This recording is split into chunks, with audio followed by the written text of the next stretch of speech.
Bonjour et merci de nous retrouver pour la Foi prise au mot, votre rendez-vous hebdomadaire de formation consacré aujourd'hui à Marie. En effet, cette émission naît d'une constatation. On parle souvent de Marie dans le christianisme sans toujours revenir aux fondamentaux. Pourquoi l'appelons-nous la Mère de Dieu? Qu'est-ce que l'Immaculée Conception? Et qu'est-ce que l'Assomption? Alors, on va essayer aujourd'hui de faire un peu de théologie mariale en compagnie de deux invités. Le frère Philippe Janin, bonjour. Bonjour. Vous êtes dominicain et vous êtes directeur du pèlerinage du Rosaire à Lourdes. Et le père Jean-Pierre Calloz, bonjour. Bonjour. Vous êtes oblat de Marie Immaculée. Et j'ai envie de commencer cette émission, père Calloz, en vous demandant ce que c'est qu'un oblat de Marie Immaculée. Parce que là, on est en pile dans l'émission. Certainement. Nous sommes nés dans le mouvement missionnaire qui a suivi la Révolution française. Notre fondateur, qui était le père de Mazenot et qui est mort comme évêque de Marseille en 1861, a vu la détresse des campagnes. Et il a voulu parler aussi aux gens qu'il rencontrait à Aix-en-Provence. Donc, il a constitué une équipe de missionnaires paroissiaux qui parlaient provençal. Et c'est ainsi que le tout a commencé un 25 janvier 1816 au Carmel d'Aix, dans deux chambres du Carmel d'Aix. Et actuellement, nous sommes 4300, répartis en 65 pays dans le monde, sur les 5 continents. Et nous faisons beaucoup de choses. L'origine, c'est bien la prédication, la mission, l'évangélisation continue. Et également, depuis 1841, on a accepté les missions étrangères. D'accord. Donc, voilà, c'est notre expérience. Et alors, pourquoi oblat de Marie Immaculée? Au départ, nous nous appelions missionnaires de Provence. Et puis, en 1826, le fondateur a vu qu'il fallait nous avoir la caution pontificale. Donc, il est allé à Rome et, avec un nom, nous nous appelions les Oblats de Saint-Charles, parce que lui-même s'appelait Charles-Joseph Eugène. Et à Rome, il a découvert que l'appellation était déjà prise.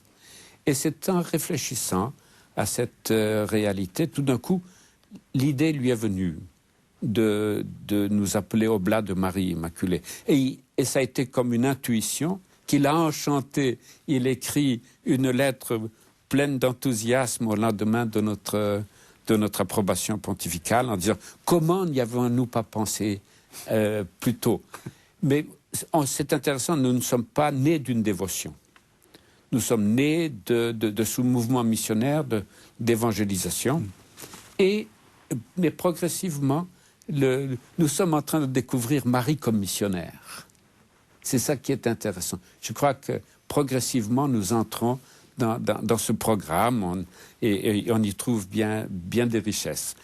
Alors, on va donc parler de Marie et on a quand on a préparé cette émission, moi j'avais essayé de commencer par virginité, Immaculée Conception, et l'un comme l'autre vous m'avez dit non, le dogme fondamental c'est le dogme Marie, Mère de Dieu. Alors expliquez-nous ce que c'est que ce dogme. Mais c'est pas la faute à Marie si on en parle beaucoup. Parce que la réalité mariale n'est rien d'autre qu'un des versants de la Christologie. Donc de la théologie du Christ. Théologie du Christ.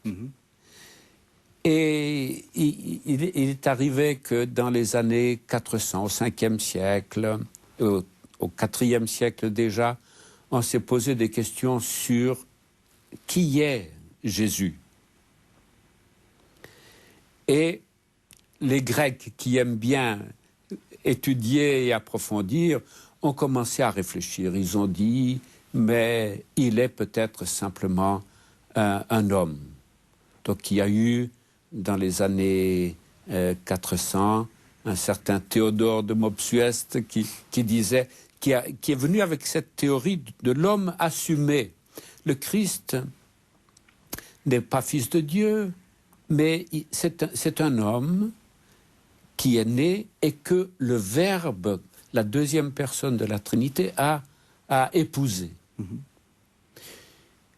Nestorius, qui était patriarche de Constantinople, a été sensible à ces thèses et développait cette doctrine. Et il appelait Marie mère du Christ et non pas mère de Dieu. Il avait un rayonnement, c'était un grand personnage et il développait cet enseignement-là. Il y avait aussi un certain Cyril d'Alexandrie qui était un batailleur. Ayant appris ces choses, il lui a écrit une première lettre pour le mettre en garde. Et puis, visiblement, cette lettre n'a pas eu l'impact qu'il espérait. Alors il a écrit au pape. Et le pape Célestin a réuni un congrès, un concile à Rome en 430. Et, évidemment, il a déclaré les thèses de Nestorius comme étant hérétiques, l'a déposé, s'il ne réagissait pas dans les 15 jours qui suivaient la réception de la lettre. À ce moment-là, Nestorius a fait appel. Il était ami de l'empereur Théodose le Jeune. Donc il a fait appel à l'empereur et ils ont convoqué un concile œcuménique. Donc c'est ainsi qu'est né le concile d'Éphèse en qui 431. Va donc proclamer le dogme de Marie. Et c'est là que se passera la déclaration du dogme. Alors, c'est intéressant parce que c'est des choses qui datent d'il y a 1500 ans. Est-ce que ça a encore une actualité de dire que Marie est mère de Dieu? Je crois, parce que nous sommes dans un contexte où cette idée même de Marie, mère de Dieu, même dans le dialogue interreligieux, pose beaucoup de problèmes. Oui, est-ce que Dieu a une mère? Oui, c'est cette question-là. Oui. Alors que, comme ça a été rappelé tout à l'heure, on ne dit rien de Marie qui ne soit relative au Christ. C'est à partir du moment où on se pose un certain nombre de questions sur Jésus, d'où il vient, qui est-il, par rapport à sa résurrection, par rapport à ses origines, par rapport à son message. Au fur et à mesure où la communauté chrétienne prend conscience de ce personnage particulier qu'a été Jésus, comment est-il ressuscité d'entre les morts, est-ce que Dieu était vraiment son Père, à partir du moment où on va chercher à mettre en formule théologique toute cette révélation, que la question se pose de savoir, et Marie dedans. Donc Marie n'est jamais à prendre comme un personnage isolé autour de qui on aurait besoin de construire une histoire, mais toujours ordonnée à ce qu'on dit du Christ. Alors effectivement, la question de Jésus, vrai Dieu, mais aussi vrai homme, comme on le confesse dans le credo, oblige à se poser la question, et Marie? Alors Marie, eh bien, elle est mère de Jésus, mère du Christ, mais aussi vrai Dieu. Donc elle est-elle aussi mère de Dieu? Et c'est là que les patriarches, les évêques s'écrivent, les pères, ce qu'on appelle aujourd'hui les pères de l'Église, ont des positions différentes. Il n'y a pas un donné révélé, il n'y a pas un fondement dans l'Écriture qui permet de dire oui. Simplement, c'est toute l'activité théologique, la réflexion, et ces gens qui se disent oui, on est d'accord, non, on n'est pas d'accord, et pourquoi, et qui vont amener un concile qui va prendre position. Et à partir de ce moment-là, on va aller plus loin et on va voir que tout ce qu'on va aborder dans cette émission part de ces moments de réflexion des théologiens qui souvent sont amenés à se prononcer parce que pour les gens, il y a déjà quelque chose de pressenti. La dévotion des fidèles envers la figure de Marie, qui n'a pas commencé tout de suite, pas dès le 1er siècle. On avait Jésus né d'une femme, pour reprendre l'expression de Paul aux Galates. Voilà, on n'avait pas grand-chose. Les récits d'évangile de Luc ont été un petit peu plus précis. Mais la figure de Marie, voilà, c'est une femme un peu particulière qui a joué un rôle très lié à la naissance, à l'avènement du salut, donc à la naissance de Jésus, qui a contribué, qui a participé, et après tout le vocabulaire va se mettre en place. Moi j'ai envie de mettre un peu les pieds dans le plat. Est-ce que, parce que quelquefois quand on voit certaines façons dont les gens ont d'avoir une dévotion à Marie, on a souvent l'impression que Marie est presque plus que le Christ lui-même. Est-ce que vous qui êtes des praticiens de la dévotion mariale, vous n'avez pas parfois une tentation de dire attention, calmons-nous, Marie n'est que la mère du Christ et c'est vers lui que tout doit être ordonné. Est-ce que vous sentez ça? Bien sûr, et je pense que c'est notre mission, notre rôle, que ce soit missionnaire de l'Immaculée Conception ou prêcheur, d'accompagner et d'amener au Christ. C'est lui le chemin, la vérité et la vie. C'est à lui. Alors le père de Montfort avait cette formule « à Jésus par Marie ». Et donc c'est pas à Marie. On va à Jésus par Marie, et Jésus lui-même nous mène au Père. Donc on a cette figure de Marie qui souvent est plus proche pour les gens. C'est une figure de proximité, une figure maternelle, et donc on sent bien que dans la prière, dans la relation, dans les sanctuaires, les gens sont beaucoup plus spontanés avec Marie. Elle peut nous comprendre, elle a été femme, elle a été mère, elle a eu son fils qui a souffert. Elle a perdu son fils. Elle est en mesure de comprendre notre condition humaine, parfois difficile, douloureuse, et on peut s'en remettre à elle. Jésus, parfois, si on n'a pas fait cette expérience de la foi personnelle, on a parfois un peu plus de mal. Je pense que ce qui a compliqué un peu les affaires, ça a été aussi la polémique. Il y a eu, à un moment donné, peut-être un manque de sérénité dans les approches. Je viens d'un pays écuménique qui est la Suisse romande, non? Et là, nous avons nous vivons en permanence mêlés avec les protestants, etc. Donc, à un moment donné, il y a pu y avoir une polémique et qui a fait qu'on a accentué de façon exagérée certains traits de Marie, non? Mais c'est certain que la saine doctrine nous renvoie au Christ nécessairement.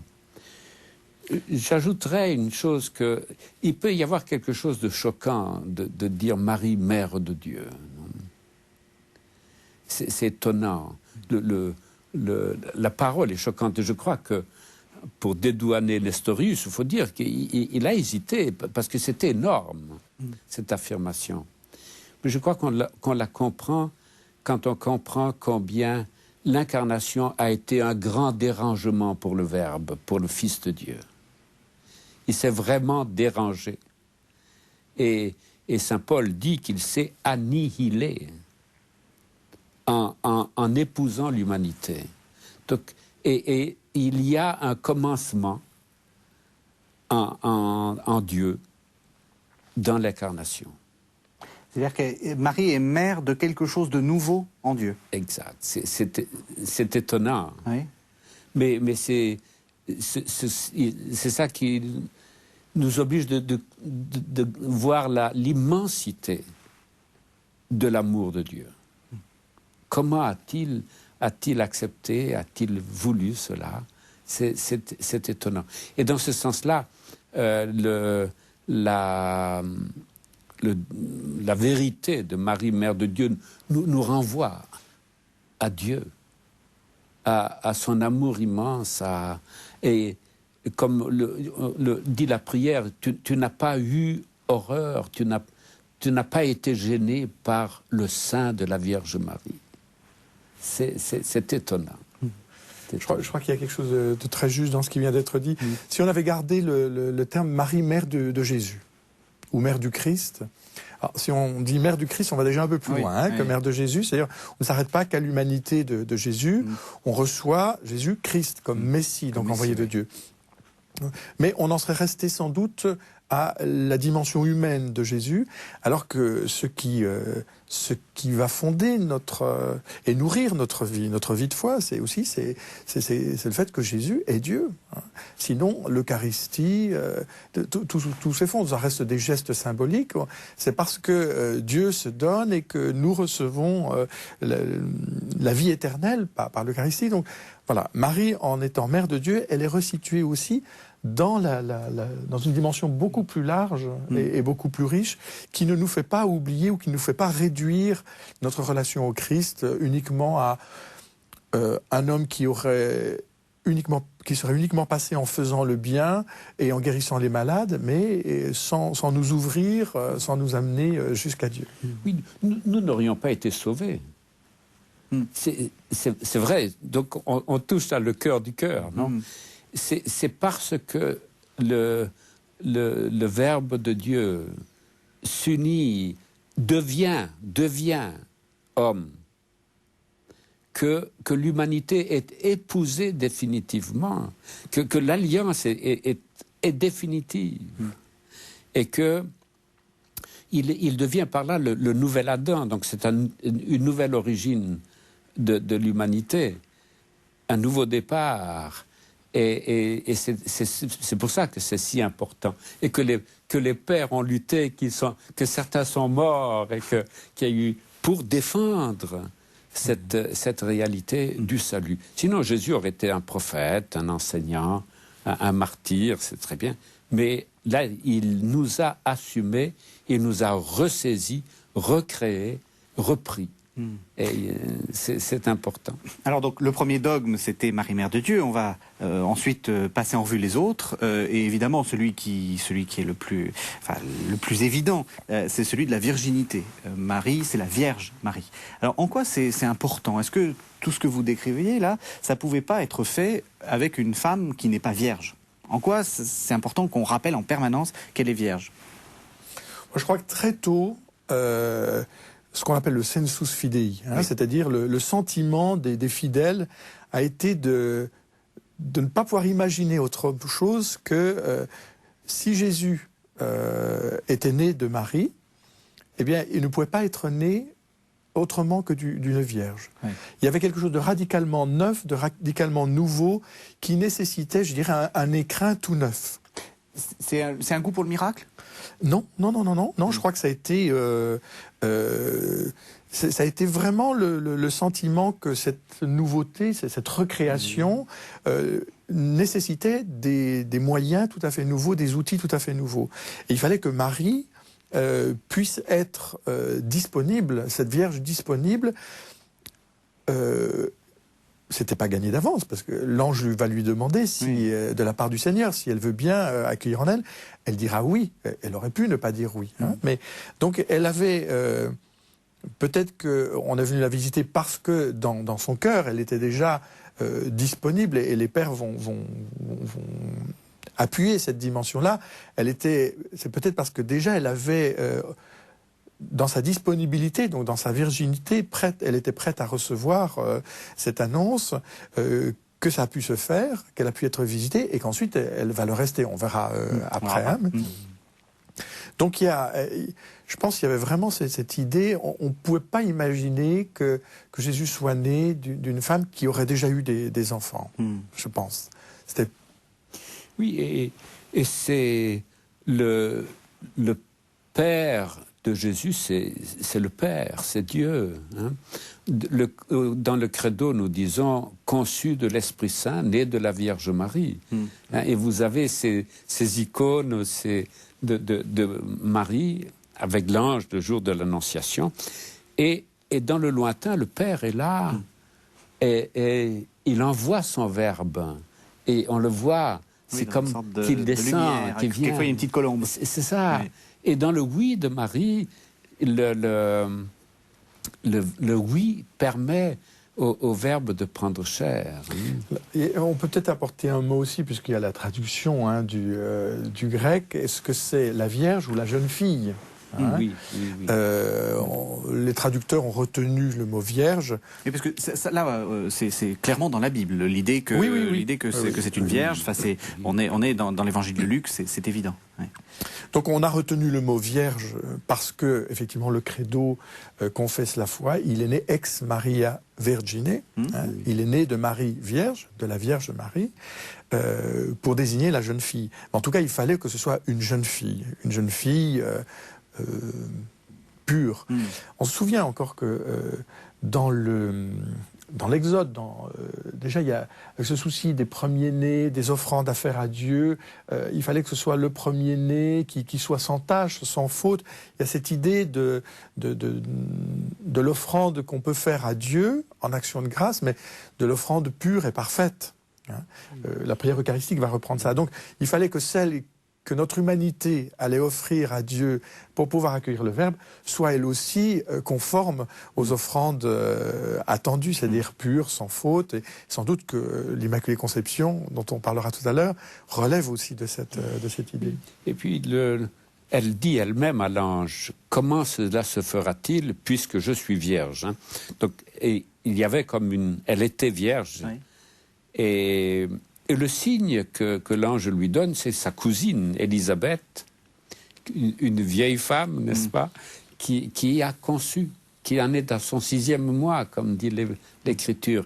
Alors, c'est intéressant. Donc, et Élisabeth se situe dans la série des stériles qui enfantent, hein, pour montrer que c'est l'œuvre de Dieu.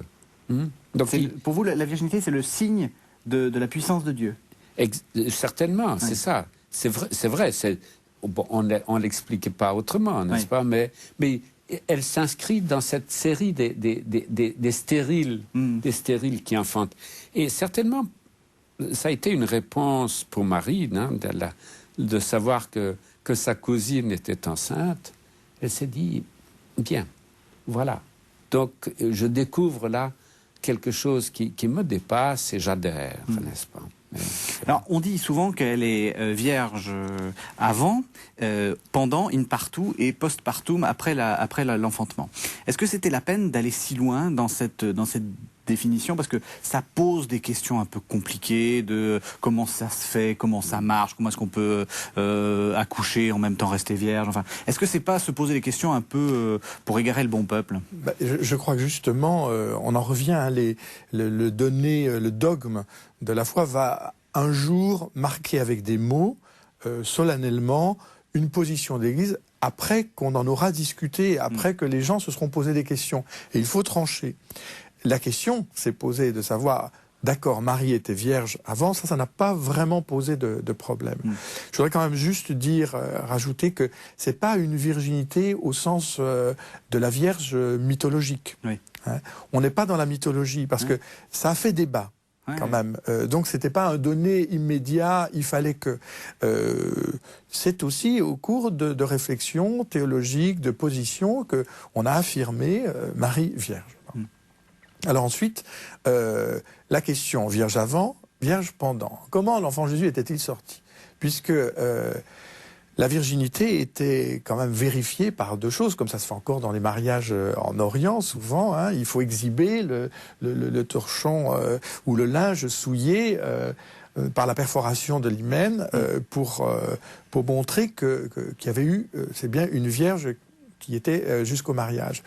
Donc, si la question s'est posée de savoir comment Jésus était-il sorti? Était-il sorti miraculeusement comme il avait été? Est-ce que l'hymen avait été préservé, hein, ou pas? Alors là aussi, on a des tas de pères de l'Église s'écrivent, se disent qu'ils ne sont pas tout à fait d'accord. Les uns prônent pour, les autres contre. Et on sent bien qu'il n'y a pas une position spontanée. Sauf qu'à un moment donné, comme toujours, on trouve une solution au bout de quelques années, parfois au bout de quelques siècles, parce qu'on verra bien pour l'Immaculée Conception, il faudra quand même des siècles. Oui. Il y en a un qui trouve la formule qui met à peu près tout le monde d'accord et sur laquelle on va pouvoir dire bon ben voilà. Alors à partir du moment où on définit que la virginité, ce n'est pas seulement l'absence d'hymen, parce que des femmes vierges peuvent avoir au cours d'un exercice sportif ou autre perdu une déchirure et en rester vierge. Bon. Et puis parce que la virginité de Marie, on n'a pas voulu non plus la réduire à cela. Hein. C'est pour ça qu'il y aura une virginité après. Hein. La virginité va devenir une fécondité. Hein. Vous parliez tout à l'heure de ces stériles de la Bible. Je ne dirais pas tout à fait que Marie se range du côté des stériles qui enfantent, parce qu'elle n'était pas stérile. Elle dit « je ne connais pas d'homme ». Et la puissance de Dieu, effectivement, qui peut donner la fécondité à une femme stérile donne aussi la fécondité à cette jeune vierge qui n'est pas visitée. Voilà. Tout à fait. Hein? Donc je crois que c'était plutôt pour conserver le caractère de virginité de Marie en disant la naissance de Jésus n'a pas déchiré, en tout cas, sa virginité. Oui. Elle l'a consacrée d'une certaine manière. C'est intéressant, les apocryphes. Donc ce sont ces lectures, ces textes anciens qui n'ont pas été reconnus comme authentiques écritures, mais qui sont anciennes, du IIIe siècle. Donc 200, 300. Il y a un apocryphe de l'évangile de Marie, justement. Et ils décrivent la naissance de Jésus dans ce sens-là. Donc, tout d'un coup, on ne sait pas. Mais il y a un visiteur qui vient, il voit Marie enceinte, il s'en va, et quand il revient, le bébé est là. N'est-ce pas? Mais la croyance en cette naissance particulière est déjà très très ancienne, donc dans les années 300. Mais est-ce que c'est pas un obstacle lors la pastorale, lorsque vous avez en face de vous des gens très rationnels, etc., et que vous expliquez, voilà, elle était vierge avant, elle était vierge après, etc. Est-ce que ça pose pas un problème actuellement? Oui, certainement. Il y a certainement. Donc il y a dans la catéchèse, on ne commencera pas par là, je pense. Oui. C'est vrai. Et tout groupe a ses propres mœurs. Je pense que tout groupe, par exemple, les interdits alimentaires, si nous les voyons du dehors, nous ne les comprenons pas. Il faut naître dans un groupe pour les comprendre. C'est intéressant que le mot naître et connaître, c'est la même chose. On ne connaît que si on est avec. Donc il faut nous apprivoiser, nous naturaliser dans le groupe chrétien pour comprendre un certain nombre de réalités. Je pense que si on le comprend, il s'agit des mœurs de Dieu. Dieu est gentil. Hein? Il ne va pas importuner Marie. Hein. C'est saint François de Sales qui dit que les abeilles butinent les fleurs sans les importuner. Hein? Et Jésus, et Dieu est très poli, il est très bon, il respecte. Donc probablement on peut comprendre comme ça qu'il n'a pas voulu importuner Marie, lui enlever son intégrité. Pourquoi pas? Hein, c'est beau. Moi, je rebondirais volontiers sur... parce que j'ai eu exactement cette même formule d'une religieuse égyptienne, copte catholique, et qui me disait, mais pour nous qui sommes nés dedans, la foi chrétienne, ça pose pas tellement de problèmes. Mais quand il faut l'expliquer à des musulmans, comment veux-tu expliquer la Trinité? Me dit, c'est difficile. Et on voit bien que Mère de Dieu, on l'a dit tout à l'heure, d'autres images dans une religion où la fécondité de la femme doit être fêtée, célébrée, présenter Marie vierge, ça ne passe pas non plus. C'est vrai qu'on ne peut vraiment bien connaître que quand on est né dedans. Moi, je dirais aussi au rationnel, parce qu'il n'y a pas que sur la virginité de Marie, hein, il y a tellement de points de la foi qui, s'ils ne laissent pas de côté un peu leur réflexion rationnelle, ils vont pas rentrer dedans. Même la Trinité, qui est fondatrice pour nous, comment voulez-vous rentrer dedans si c'est uniquement avec une vision rationnelle ou une recherche de vérification scientifique, de preuves et tout ça? On n'y arrivera pas, précisément parce qu'on est dans la foi. Hein. Et je pense que pour Marie, on peut accéder à Marie, qui encore une fois nous rapproche ou nous conduit plus vers le Christ et qui lui-même nous conduit vers le Père, dans la mesure où on fait cet acte de foi. Bien sûr qu'au XXIe siècle, avec tout ce qu'on sait aujourd'hui de gynécologie, de parler de la virginité de Marie, avec les définitions que l'Église, dans son histoire, depuis des siècles, a mis en place, on est un petit peu hors jeu, quoi. On est plus crédible, ou pas tellement. Mais on ne se situe pas à ce niveau-là. Je crois qu'on est dans une aspiration de la foi et dans la foi. Et là, il se passe des choses que la raison ne peut pas toujours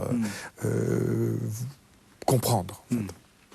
Alors, il nous reste une vingtaine de minutes, donc on va faire plus vite, parce que c'est bien qu'on soit resté sur ces deux dogmes fondamentaux assez longuement.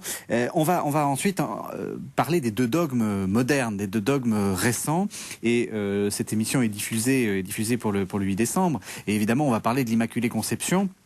Alors je vous lis le texte de la bulle Ineffabilis Deus qui définit cela, et vous allez essayer de nous expliquer ce que veut dire cette Immaculée Conception. Ça date de 1854 et ça dit « Dès le premier instant de sa conception, par grâce et privilège unique du Dieu Tout-Puissant, la bienheureuse Vierge Marie a été, en considération des mérites du Christ Jésus, sauveur du genre humain, préservée pure de toute souillure du péché originel. » Alors qu'est-ce que ça veut dire, préservée pure de toute souillure du péché originel ?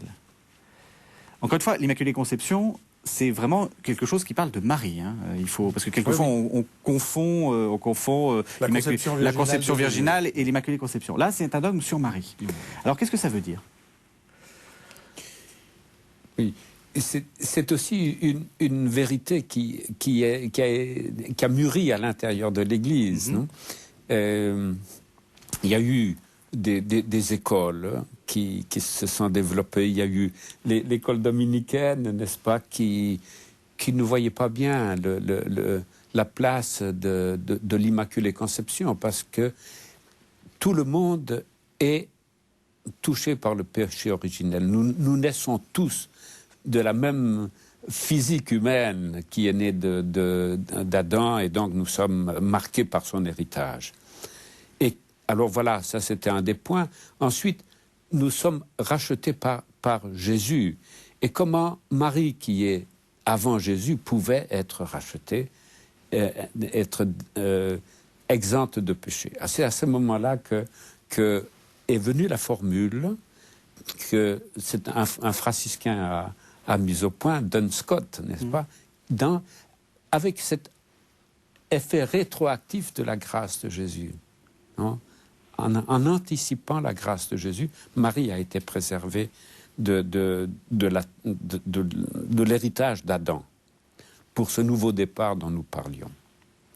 Oui, il faut se souvenir, effectivement, l'école dominicaine, surtout saint Thomas, qui ne croyait pas du tout en l'Immaculée Conception. Il ne pouvait pas, pour lui, dans son schéma, dans sa somme, tout être créé après Adam, seuls Adam et Ève ont été préservés du péché originel, ils en sont les auteurs par leur désobéissance, et après, toute la race humaine, tout humain est marqué par le péché originel, tous sans exception. Et donc, comment Marie aurait-elle pu échapper il aurait fallu que ses parents, eux-mêmes, et c'est Saint Bernard qui écrit aux chanoines de Lyon, puisqu'on l'a diffusé à Lyon, il se dit, mais il leur dit non. Saint Bernard lui-même, dont on ne peut pas contester sa dévotion mariale, qui dit c'est pas possible, réfléchissez un petit peu, parce que si Marie est l'Immaculée Conception, alors ça veut dire que sa mère aussi, et ça veut dire que ses grands-parents, et donc c'est pas possible, c'est pas pensable. Revenez un petit peu à la raison, une très belle lettre qu'il leur a écrite. Et malgré tout, ça c'est pour le coup, c'est un dogme qui a pris beaucoup de temps. C'est-à-dire, je crois qu'il y a, là encore, il y a eu une dévotion des fidèles pour qui ça posait pas de problème. On le voit dans les fêtes religieuses de la Semaine Sainte à Séville. Lorsque la Macarena sort, la foule est assemblée, elle crie son admiration. Et Séville a été la première ville à reconnaître, bien avant la proclamation du dogme, l'Immaculée Conception. À y croire, elle jouit d'ailleurs d'un privilège tout à fait particulier pendant la Semaine Sainte que lui accordait le pape en son temps, parce qu'elle avait été la première à reconnaître. Bon. Alors, donc c'était pas évident. Et il n'y avait pas seulement saint Thomas qui avait du mal à y croire. Effectivement, il a fallu cette pirouette, je dirais un petit peu, de Duns Scott quelques temps plus tard parce que pour Thomas, on est sauvé par le Christ. Tout homme, toute femme ne peut être sauvé que par le Christ. Et Marie n'échappe pas à la règle. Malgré ça ? Malgré cela, elle ne peut être préservée du péché que par le Christ, et pas par une grâce qui serait indépendante du salut acquis par le Christ. C'est pour ça qu'on dit... Et donc c'est pour ça que ça va être en considération de... Parce que nous, on est dans le temps. Oui. Dieu est dans l'éternité. La notion de temps, d'avant, d'après, n'a plus beaucoup d'importance. Même si nous sommes dans une linéarité du temps, l'éternité de Dieu n'est qu'une sorte d'immense présent, quoi. Alors, pour nous, chronologiquement, on a un peu de mal à imaginer ça. Mais je dirais dans la sagesse de Dieu, tout ça n'a pas beaucoup d'importance, cette notion de temps. Mais est-ce que c'était nécessaire de préciser ça? Est-ce qu'on n'aurait pas mieux fait de rien dire? Pourquoi? Qu'est-ce que ça nous apporte, ce dogme? Quels sont les bienfaits de l'Immaculée Conception? C'est vrai. Disons que pour moi, c'est intéressant. On se réjouit d'avoir des académiciens, d'avoir des philosophes, d'avoir des grands peintres, des grands musiciens. Là où l'humanité a un trésor. Voilà un lieu unique dans l'humanité. Pourquoi on ne s'en réjouirait pas? Et on peut dire que quand la colombe est sortie de l'arche, quand Noé l'a lâchée, elle n'a pas trouvé de lieu où se poser. Elle est revenue dans l'arche. Tout était pourri, tout était corrompu. Elle n'a pas su où se poser. Et ainsi, Marie, c'est un lieu unique, un lieu guéri, dans notre humanité. Mais c'est une richesse. Pourquoi s'en réjouirions-nous pas? Elle fait partie du patrimoine de l'humanité. C'est très valable, n'est-ce pas? J'irais peut-être même un peu plus loin, si vous permettez. Je pense qu'à partir du moment où la dévotion populaire n'avait pas de doute là-dessus. Simplement, c'est l'Église qui a été un petit peu à la traîne, parce qu'il fallait justement trouver la bonne formulation théologique qui mette un peu tout le monde d'accord. Et puis à un moment donné, la poser, pas l'imposer, mais la poser, et donnant comme ça satisfaction aux uns et aux autres. Mais derrière ce cadeau, je dirais, il y a... Là encore, tout à l'heure on disait, dans Mère de Dieu, ça nous oblige à regarder un peu plus loin. Dans l'Immaculée Conception, ça nous oblige aussi à regarder en Marie ce que la nature humaine était, ou à quoi nous étions destinés, à quel statut nous étions destinés si nous n'avions pas été marqués, corrompus par le péché originel. Et je trouve que c'est pas mal de se dire, mais on a en Marie le modèle d'une nature intègre, qui n'a pas été corrompue par le péché originel, même si elle est née marquée comme nous, simplement par grâce, bénéficiant avant toutes les autres de la plénitude de la grâce acquise par le salut dans le Christ. Elle n'a pas, comment dire, elle n'a pas été marquée par les conséquences du péché originel, par le passage à l'acte. Nous, c'est ce qui nous blesse, c'est ce qui nous gêne, c'est que nous passons à l'acte. Dans le baptême, nous aussi, nous avons été purifiés du péché originel, mais nous continuons à passer à l'acte. Alors, parfois de façon vénielle, parfois de façon grave, et c'est ça qui nous empoisonne la vie, parce que on n'est pas conforme à ce modèle, à cette identité d'enfant de Dieu telle que nous aimerions l'être. Et là, en Marie, peut-être il y a aussi, je ne veux pas dire cette nostalgie, parce que c'est pas le bon mot, mais un petit peu ce modèle qui brille comme ça devant nous, et qui nous dit, voilà, c'est possible quand même, et si tu veux, dans ta vie de foi, tu peux aussi t'engager dans cette ligne. Oui, c'est disons, dans la réflexion, il y a la nouvelle Ève, non?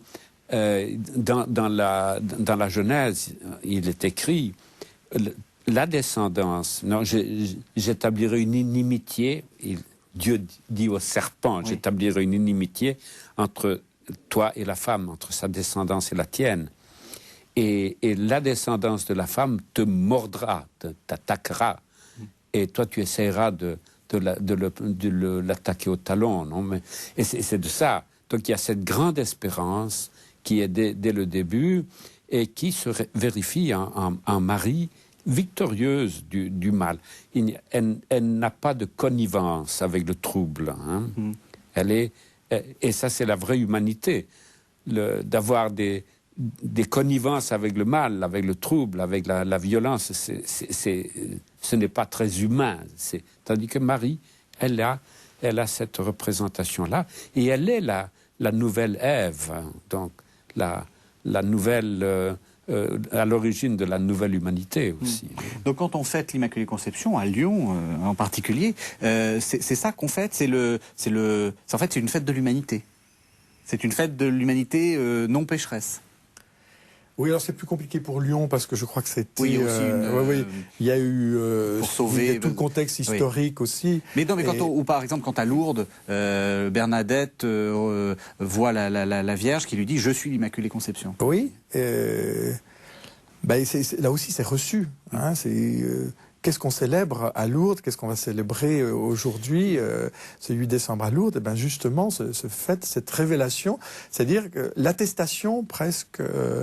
Donc 4 ans seulement après la proclamation du dogme, mais quelques années après les apparitions de la rue du Bac, avec la médaille et la formule « Ô Marie, conçue sans péché priez pour nous qui avons recours à vous ». Donc il y a une sorte d'attestation de ce que la foi des fidèles croyait ou exigeait depuis des siècles. Et je pense la fête des Lumières à Lyon, mais c'est une version sécularisée de l'Immaculée Conception. Mais elle est très juste. La lumière, c'est bien ça. C'est cette humanité rayonnante, cette humanité sans ombre, sans trouble.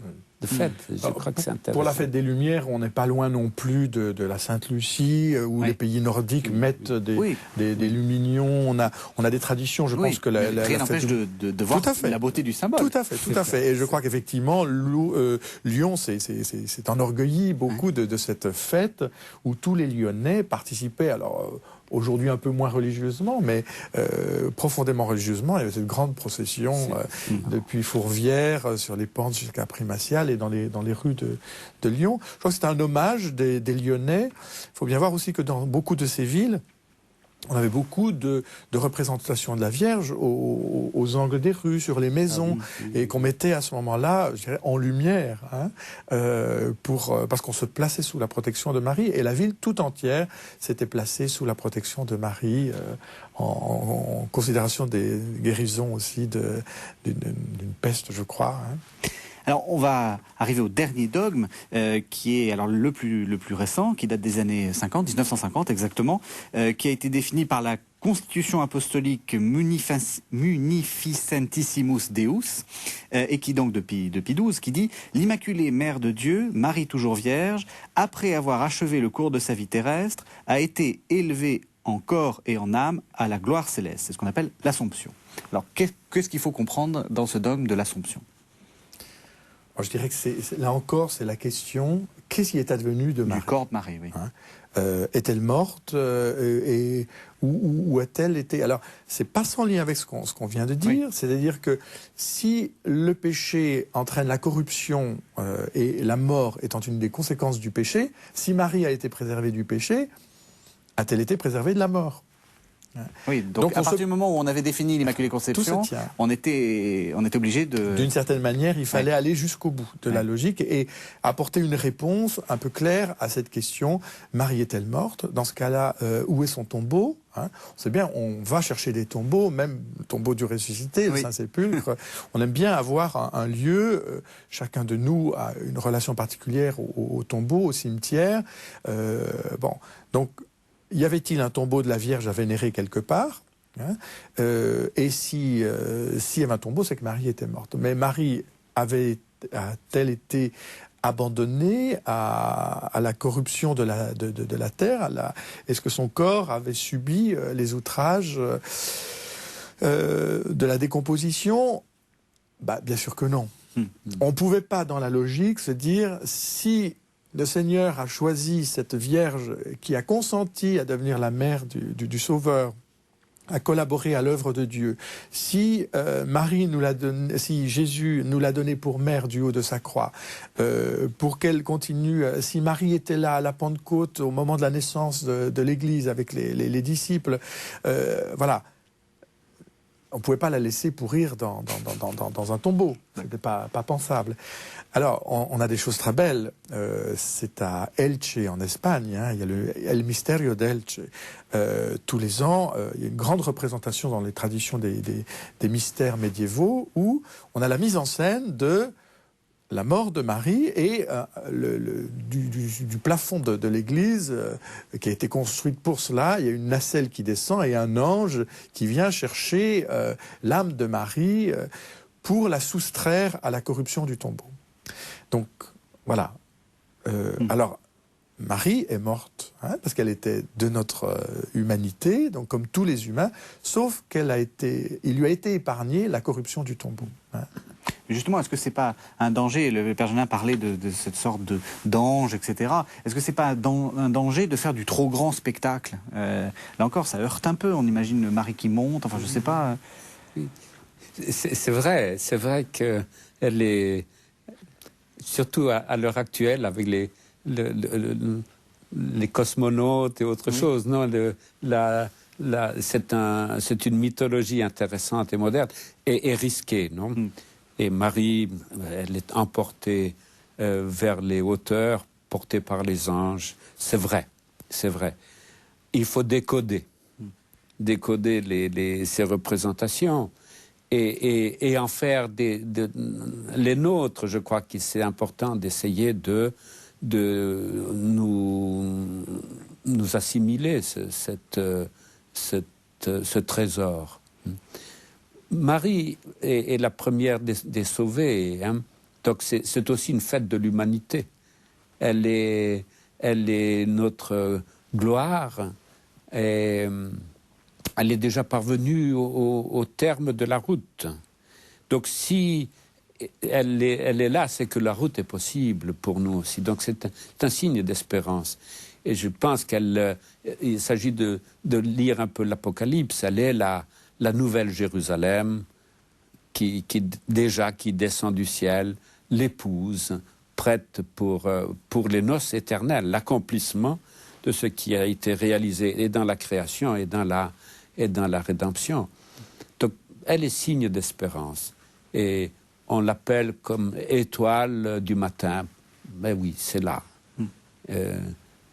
Et étoile de la mer. Donc nous qui ramons sur les flots mouvants de cette histoire, on a une direction, signe d'espérance. Moi, je crois que quand vous dites qu'il faut décoder, j'ajouterais aussi, à la différence de l'ascension, hein, où le Christ monte au ciel de par sa propre puissance de résurrection, il remonte vers le Père. Bon. Marie ne remonte pas toute seule non plus. C'est pour ça que c'est pas le même mot. Hein. C'est le même mouvement, mais c'est pas le même mot. Oui, le texte est très précis. A été élevée en corps et en âme à la gloire céleste. Donc, c'est pas elle qui s'élève. Elle a été élevée, et c'est encore pour dire que ce n'est pas nous qui par la force de notre poignet ou de nos bras, pouvons accéder nous-mêmes. Il faut qu'on vienne nous chercher. Hein, et c'est le Christ qui est venu nous chercher, c'est lui qui nous a sauvés. Et si nous ne sommes pas élevés par lui à cette dignité, et je crois que même si ce sont des anges qui sont symbolisés, descendants du toit de l'église à Elche, ce mouvement où on vient chercher l'âme de Marie pour symboliser la partie de nous qui reste immortelle, hein, encore que dans l'Assomption, on dit que Marie en son corps et en son âme. Hein, c'est pas seulement l'âme, c'est tout. C'est tout le corps et l'âme qui montent. On vient la chercher. Et je crois que ça nous dit aussi que nous aussi, on vient nous chercher. Enfin, c'est pas nous qui déterminons les moyens, et c'est bien de se le rappeler comme ça aussi. Alors, il reste quelques minutes, donc je vais vous demander une réponse très brève. On a essayé de présenter les 4 grands dogmes Mario. Pour vous, lequel est le plus important, celui auquel personnellement vous êtes le plus attaché? Peut-être pas des questions qu'il faut poser à des théologiens, mais quel est le dogme qui est pour vous qui vous parle le plus? Je crois que l'Immaculée Conception, étant donné notre nom, oui, nous y sommes habitués et nous l'aimons certainement. Et dans la règle, nous avons un paragraphe où il est dit que pour les missionnaires qui travaillent dans le quotidien, Marie préfigure la victoire de Dieu sur le mal, non? Donc c'est cette espèce d'achèvement de l'humanité victorieuse. Et quand on rencontre l'humain tous les jours, parfois on peut douter et de nous-mêmes et de nos frères. Et dans ce sens-là, méditer sur Marie intègre, transparente, est un encouragement missionnaire, je dirais, apostolique. Bon, moi, je dirais que l'avantage du calendrier liturgique qui nous propose à différents moments de l'année ces fêtes nous oblige à nous attacher à chacune de ces fêtes. Hein. Le 8 décembre, on est en plein dedans et on approfondit ce mystère. Mais à titre personnel, je pense que j'opterais plus pour Marie, Mère de Dieu, parce que c'est au début, et comme j'essayais de le dire tout à l'heure, ça nous renvoie à la fois à Jésus, vrai Dieu et vrai homme, c'est-à-dire toute la dimension la plus complète de la mission de Jésus, qui ne nous fait pas oublier un des aspects qui nous place au début de l'histoire du salut et qui nous invite donc à y entrer et à y participer. Alors après, je crois à l'Assomption, effectivement le couronnement, on espère tous être pris nous aussi dans la gloire le moment venu, mais comme ça, comme on est encore en chemin, je me dis que voilà, Marie, Mère de Dieu, c'est bien. Écoutez, merci à tous les deux de nous avoir fait découvrir de manière plus théologique la personne de Marie. Donc on se retrouve la semaine prochaine pour un nouveau numéro de La Foi prise au mot. Merci de nous avoir suivis.